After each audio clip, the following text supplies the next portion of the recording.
Hey everyone, it's Harry here. Welcome back to my YouTube channel. This video will be me talking about my progress and what's gone on so far in terms of getting top surgery. So yeah, that's what this video is going to be about. So a few months ago I travelled down to London for the day to meet with Mr Inglefield, who will be the surgeon that's going to perform surgery. And we essentially just talked about why I wanted surgery, a bit about my history, I suppose, my family and all that kind of thing. And then I had to get topless while they did measurements and took photographs and that kind of thing. So that happened in February or March time, I think. And then after that, they sent me an email giving me how much it was going to cost, and then I had to let them know within, I think it was 24 hours, if that was okay and that I wanted to go ahead. And also at my actual appointment, they told me the earliest available date that I could have surgery, so I went for that, which is now in just under 3 weeks time. So yeah, so that went pretty well. It wasn't as bad as I thought. Sometimes it's difficult when people ask you questions about, like, sort of trying to check that you're trans or whatever, trying to prove. Then you, like, internally thinking, am I trans enough and stuff? But it went well. And then after that, I had to have an appointment, which I had over Skype with a counsellor or psychologist or someone to talk through similar things, really.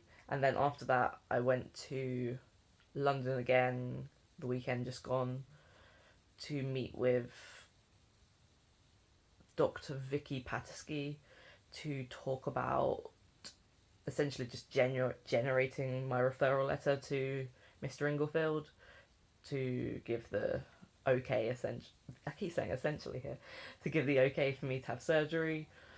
So that appointment went quite well. It was mainly about me figuring out or remembering when loads of things within my transition happened, and just talked a bit about my education, my childhood, and then we just generally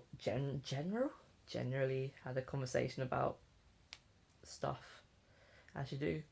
And then so that went quite well as well. And then she sent me the referral things to review over, which I did. And so now, and it also, which was quite cool, which I hadn't had done before, it actually says that I've got a diagnosis of gender dysphoria on there, which is a victory, I suppose, to sort of prove that I'm trans, I guess, in a sense. You don't necessarily have to have gender dysphoria to be trans, just to point that out, but in order to meet the criteria of the, I think, WPATH or whatever it is, there were 4 things that, and that was one of them. Another one was, I think, that I've been living or understood about being trans for like 2 years or something, and then a few other things, and that was mentally sound and that kind of stuff, which I am. So hopefully that should be sent to the surgery, people at the surgery, and then they'll be all okay with it, and then yeah, then I'll be able to have surgery. And then in terms of the surgery itself, which was sort of discussed at my original appointment with the surgeon, my chest was, I think it was slightly too large or something to, on one side, to have periareola, which would have been doing an incision, 2 incisions, I think, around the nipple, and then liposuctioning, is that a word? Using the technique of liposuction to get all the breast tissue or whatever out. But so I've gone for double incision, which is, there's a video on YouTube which is really good describing this, and I'll put the link for it in the video because in the description, because it's a good video and one of the best ones I've seen on YouTube, where they sort of do 2 cuts, I suppose, around the breast area, and then sort of scoop everything out, and then sew it back together. And prior to that, they take off they cut out your nipples and then resize them and cut a hole and put them back on, basically. Sorry, I should put a graphical content warning for this video. So yeah, that's what I'm gonna have happen to me, but I'm gonna be under general anaesthetic, so I won't feel a thing. Woo! And yeah, in terms of my fears about surgery, I think my biggest fears are probably just going to be the recovery period, because I'm a very active person. I play football like twice a week, 3 times if we've got a game on the weekend as well. And then I do a lot of walking and things like that as well, so being stuck doing not much for physical stuff for like 6 weeks is going to be really tough. I'm allowed to go back to work though within 2 weeks, I think, so that will be okay. So I'll be able to walk and be at my computer at work and all that kind of stuff.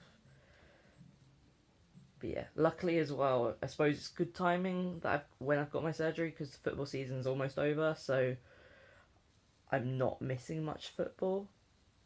And when I come back, I'll be able to not wear a binder anymore and be shirtless in the changing room without it being dodgy. Whoop whoop. Yeah, there's yeah. I don't really need to go into my reasons as to why I've gone for having surgery. I went privately because I'm on the NHS waiting list to have my first appointment, which is usually for people to get testosterone, which I also got privately, and then there'll be 3 to 6 months between each appointment, so I probably wouldn't be having surgery for and then there's also the waiting list for the actual surgeons, so I probably wouldn't be having surgery for about 2 or 3 years, to be honest. So for me, as this is something that I wanted to do to alleviate gender dysphoria and everything, going privately felt like the best route for me. And in terms of financing it and things, I'm currently got a full-time job and I took out a loan to pay for part of it, and I have savings, and yeah, so I'm paying a loan back, which isn't necessarily the best thing to do, but I feel I am able to pay it back, so over the course of 3 or 4 years, however long I've got it for. So yeah, and that's all I really got to say for this video. If you have any other questions about my surgery or trans stuff or things like that, then let me know in the comments below, because that rhymes, and I'm a mime and I rhyme. Yeah, I feel like I should end this video here. There's not really much else to say. I'm mostly looking forward to, well, it's definitely going to be something that's going to change my life for the better, this surgery will be. And my boyfriend has also had surgery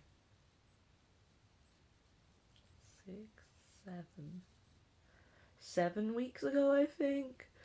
So, and I know other people who've gone through the procedure, so I will have their support, which is nice.